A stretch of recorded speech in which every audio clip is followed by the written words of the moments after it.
My fiancé's mother smiled and said, "We expect certain compromises from you." Her father watched my reaction closely. I didn't hesitate. Understood. I stepped outside and made one quiet call. When I came back, the conversation had stopped, and no one would meet my eyes. I'm 35, and I thought I'd found the person I'd spend my life with. My fiancée and I had been together for 3 years, engaged for 6 months. She came from wealth, the kind where you don't talk about money because it's just always there. I didn't come from that world. My parents were middle class, worked hard, gave me a good life, but nothing extravagant. I'd built my career on my own, done well for myself, but I wasn't in her family's league financially. That had never been an issue between us. Or so I thought. The dinner invitation came 2 weeks before the wedding. Her parents wanted to have one final conversation before the big day. My fiancé said it was normal, just her parents wanting to make sure everything was settled. I didn't think much of it. We arrived at their house at 7 on a Saturday evening. Massive place, the kind with a circular driveway and more rooms than any family needs. Her mother answered the door in a designer dress that probably cost more than my car payment. Her father was in the study, waiting. Come in," her mother said, all smiles. "We're so glad you could make it." My fiancée squeezed my hand as we walked in. She seemed nervous, which should have been my first clue. We sat in the formal living room, the kind of room that looks like a museum where you're afraid to touch anything. Her father poured drinks, expensive whiskey I couldn't pronounce, and we made small talk for about 10 minutes. Weather, wedding plans, honeymoon details. Then her mother set down her glass and folded her hands in her lap. "We wanted to have this conversation before the wedding," she said, "to make sure we're all on the same page about expectations." "Okay," I said. "Our family has certain standards, certain ways of doing things, and when you marry into this family, there are adjustments that will need to be made." My fiancée was looking at her hands, not at me, not at her parents, just her hands. "What kind of adjustments?" I asked. Her father leaned forward. "Financial decisions will need to be discussed with us. Major purchases, investments, that sort of thing. We've been managing the family's wealth for generations. We know what we're doing." "You want oversight of our finances?" "We want input," her mother corrected. "We're not trying to control you. We just want to make sure our daughter is taken care of, that decisions are made wisely. She's an adult. We're both adults. We can make our own financial decisions." Her father smiled, but it didn't reach his eyes. "You're also marrying into a family with considerable assets that will eventually pass down to our daughter. We need to know those assets will be protected." "Protected from what? From me?" "From poor decisions," her mother said smoothly. "We're not questioning your character. We're simply being practical." I looked at my fiancée. She still wasn't looking at me. "What else?" I asked. "Pardon?" "You said certain adjustments, plural. What else?" Her mother and father exchanged a look, some silent communication I wasn't part of. "We expect you to maintain a certain lifestyle," her father said. "Appropriate social circles, appropriate venues, appropriate presentation. You want me to change how I live. We want you to live in a way that reflects well on the family. Is that so unreasonable? And if I don't?" Another exchange of looks. Her mother's smile tightened. "Then we'll have to reconsider certain arrangements," she said. "The trust fund we'd planned to give our daughter as a wedding gift, the house we'd planned to help you purchase, the connections that could benefit your career. We're generous people, but generosity requires cooperation." I felt something cold settle in my stomach. "You're bribing me." "We're offering support," her father said. "Conditional support. That's how the world works." I looked at my fiancée again. She'd gone pale. "Did you know about this?" I asked her. She finally looked up. "They mentioned they wanted to talk to us. I didn't know exactly what they were going to say." "But you knew it would be something like this." I knew they had concerns. Her mother smiled and said, "We expect certain compromises from you. Nothing unreasonable. Just an understanding that you're joining our family and our family has standards. We need to know you're willing to meet those standards." Her father watched my reaction closely, waiting to see if I'd push back or fold. I didn't hesitate. Understood. Her mother looked relieved. Her father relaxed back into his chair.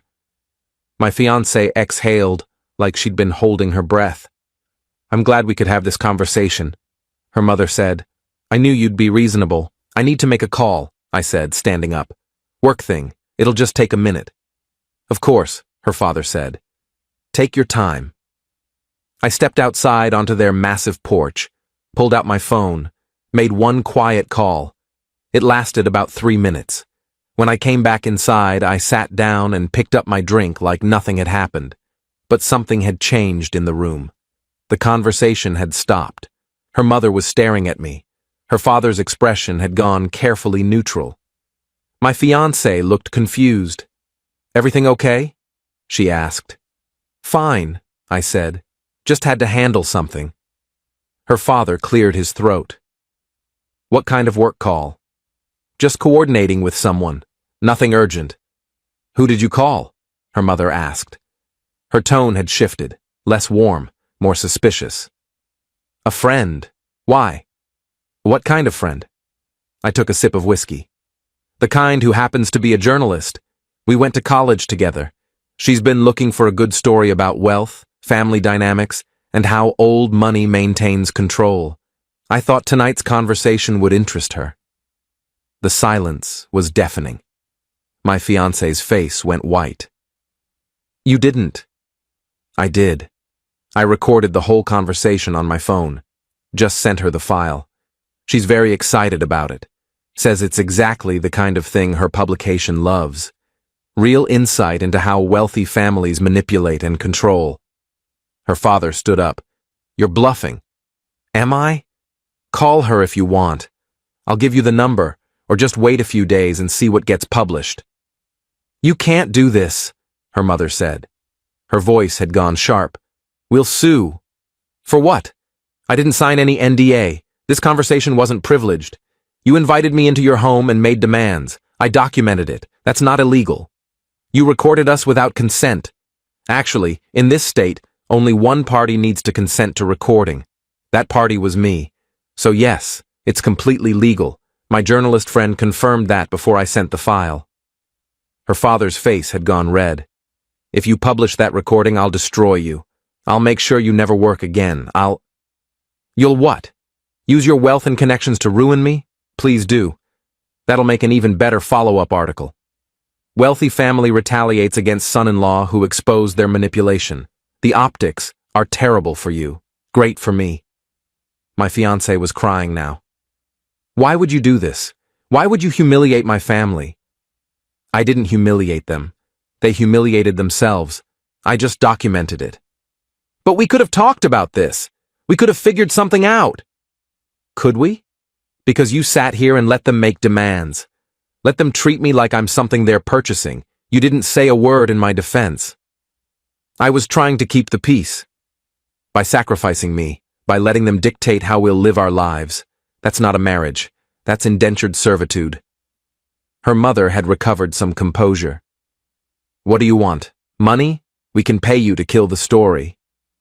"I don't want your money, that's the whole point." "Then what?" "I want you to understand that you can't buy people. You can't control them. And when you try, there are consequences."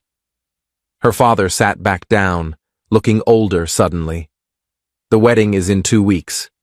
I know. You'd really do this? Destroy your relationship with our daughter? Humiliate her family publicly?" I looked at my fiancée. She was still crying, mascara running, hands shaking. "I'd really do this," I said. "Unless things change." Update 1. The next 3 hours were intense. Her parents went through the full spectrum of emotions: anger, denial, bargaining, more anger. Her mother threatened legal action 4 more times. Her father tried intimidation, then switched to appealing to my better nature. My fiancée mostly cried. Around midnight, we reached an agreement. I'd delete the recording and contact my journalist friend to kill the story. In exchange, they'd back off completely. No financial oversight, no lifestyle demands, no conditional gifts. We'd live our lives however we wanted, and they'd respect that. How do we know you'll actually delete it? Her father asked. You don't. You'll have to trust me. Same way I'll have to trust that you won't revert back to this controlling behavior the moment the wedding is over. That's not a fair trade, her mother said. Life's not fair. You taught me that tonight. We left around 1 in the morning. My fiancée didn't speak to me the entire drive home. When we got to her apartment, we'd been living separately until the wedding, she finally turned to me. I can't believe you did that. I can't believe you let them talk to me that way. They're my parents, and I'm supposed to be your partner, but you sat there and let them treat me like an employee they were hiring. They were just being protective. They were being controlling. There's a difference. You humiliated them. You threatened to expose them publicly. I defended myself. That's what you should have done. Defended us. She got out of the car without another word, went inside and locked the door. I drove home feeling numb. Update 2. The next few days were tense. My fiancée texted me saying she needed space to think. Her mother called me twice, both times demanding to know if I'd actually deleted the recording. I ignored both calls. I did delete the recording, and I called my journalist friend and told her the story was off. She was disappointed, but understood. For what it's worth, she said, you had every right to publish it. That was some seriously messed up family dynamics. I know, but I don't want to start a marriage by destroying my in-laws, even if they deserve it. You're more forgiving than I would be. I'm not forgiving anything. I'm just choosing my battles. 4 days before the wedding, my fiancé finally called. Can we meet? Sure. Where? That coffee shop we went to on our first date. I met her there an hour later. She looked exhausted, like she hadn't been sleeping. My parents are furious, she said. I figured. They want me to call off the wedding. Are you going to? She looked at her coffee. I don't know. Part of me thinks I should. What you did was what? Extreme, manipulative. You recorded a private conversation and threatened to publish it. They made demands and threatened to withhold financial support if I didn't comply. Which one of those sounds more manipulative? They're my parents. They've always been like this. I've learned to navigate it. By giving in to everything they want? By choosing my battles. And I'm not worth battling for? She flinched. That's not fair. Isn't it? They literally told me they expect me to change who I am, how I live, what decisions I make, and you sat there quietly and let it happen. The only reason they backed off is because I forced them to, not because you stood up for me, because I stood up for myself. I was trying to keep the peace. There is no peace with people like that. There's only surrender or resistance. You were choosing surrender. I chose resistance. She started crying again. I don't know if I can marry someone who would do something like that to my family. And I don't know if I can marry someone who would let her family treat me like that. So I guess we both have decisions to make. Update 3.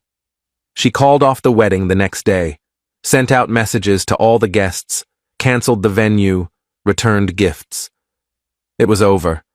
Her parents were relieved, according to mutual friends. They'd never wanted her to marry me anyway. Thought I was beneath their standards. The whole situation just confirmed their concerns. I don't know what I was. Sad, angry, relieved in a weird way, like I dodged a bullet but still got grazed. About a week after the cancellation, her father called me. I almost didn't answer, but curiosity got the better of me. I want to talk, he said. In person. Just you and me. Why? Because I think I owe you an apology. That surprised me enough that I agreed. We met at a restaurant downtown, neutral territory. He looked uncomfortable when I sat down. like he wasn't used to being on the back foot. "I've been thinking about what happened," he said. "About what we said to you, what we demanded. And you were right to push back. We were out of line." I waited. Didn't make it easy for him. My wife and I have always been protective of our daughter. Maybe too protective. We've always worried that someone would try to take advantage of her, of our family's wealth. We've seen it happen with friends, with relatives. So we built up these defenses by trying to control who she marries and how they live. Yes, and I see now how that looks, how that feels. Do you? Because from where I'm sitting, you only realized it was wrong after I threatened to expose you. Not before. Not during that conversation when you were making your demands. He nodded slowly. You're right. I probably wouldn't have reconsidered if you hadn't forced the issue. So what's the point of this apology? I'm trying to do the right thing, even if it's late. The right thing would have been treating me with respect from the beginning, trusting your daughter to make her own decisions, not trying to buy compliance. I know. But you didn't, and now your daughter and I aren't getting married. So congratulations, I guess. You got what you wanted. That's not what I wanted. I wanted her to be happy. She would have been, with me, if you'd stayed out of it. He looked down at his drink. Maybe you're right. I am right. And the worst part is, she let you do it. She chose your approval over our relationship. So even if I had gone through with the wedding, it never would have worked, because she'd always pick you over me when it mattered. She loves you. Not enough. Update 4. 3 months later, I heard through mutual friends that my ex-fiancée was dating someone new, someone from her parents' social circle, someone wealthy, someone they approved of. I wasn't surprised, just disappointed. I also heard that the guy was exactly the kind of person her parents wanted. Prestigious family, old money, connected, and completely under their thumb. Did whatever they wanted, made no waves. My ex was apparently happy. Or at least that's what she told people. I moved on too. Started dating someone I met through work. Nothing serious yet, but it was nice. Easy. She came from a normal family. No weird power dynamics or conditional approval. Just regular people who treated me like a human being. The whole experience taught me something important. Wealth doesn't make people better. Sometimes it makes them worse. It insulates them from consequences, makes them think they can control everything and everyone, and the people around them either push back or become complicit. I chose to push back. My ex chose to be complicit. And that's why we're not together. Final update. It's been a year now since the wedding that didn't happen. I'm doing well. The woman I was dating became my girlfriend, and we're talking about moving in together. Her parents invited me to dinner last month. It was normal, pleasant. No demands, no conditions, no expectations beyond basic politeness. My ex got engaged to that guy from her parents' social circle. I saw the announcement on social media.